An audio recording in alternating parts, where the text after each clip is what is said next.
Usap-usapan ngayon ang unkabogable star na si Vice Ganda. Ito'y dahil na rin sa ipinakita nitong luxury cars kung saan siya ay nakasakay. Ito ay walang iba kundi ang Tesla Cybertruck na nagkakahalaga daw di umano ng 17 milyon. At ang nasabing Cybertruck na ito ay hindi tinatabla ng bala. So bukod doon, ano pa ba ang mga use or bakit ganitong kamahal ang nasabi nga pong luxury vehicle?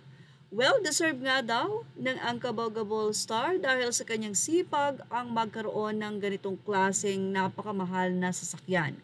At namataan kamakailan lamang si Vice Ganda na nakasakay sa nasabi nga pong luxury cars. Ito ay kumpirmadong kay Vice Ganda nga at hindi siya nakisakay lamang dito. Yes.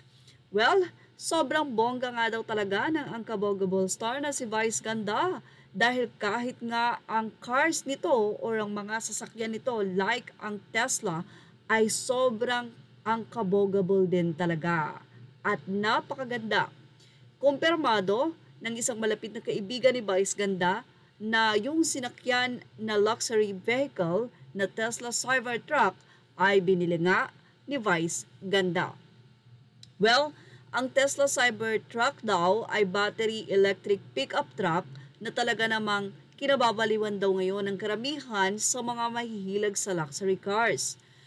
At say pa daw ng malapit na kaibigan ni Vice, dineliver daw ang Tesla Cybertruck sa bahay ni Vice nung ito ay dumating mula sa concert nito sa Amerika. Ginamit din ni Vice ang nasabing sasakyan nang ito ay pumunta o umattend sa isang event sa Soler na dito sa Pilipinas. Sa ipa nga ng taong malapit kay Vice, bale kinuna nung isang taga It's Showtime si Vice nung nakasakay ito sa Tesla Cybertruck.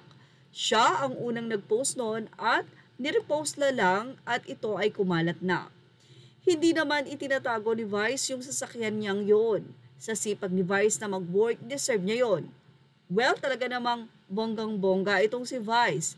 Anyway, magsisimula na rin si Vice ng promotions para sa pelikula and the big winner is na ito naman ay official entry niya sa 50th Metro Manila Film Festival na ko. Baka naman hit na naman ito sa takilya. Siyempre, naghahanda na rin siya para sa 15th anniversary ng It's Showtime kung saan ay kabugan nga sila ng kanyang mga co-host sa magpasikat segment na lagi namang nangyayari. Well, ito po ay updated mula sa Abante ni June Lalin. At yan ang ating Showbiz Snap update. Images are all credit to the rightful owners and thank you for watching Showbiz Snap.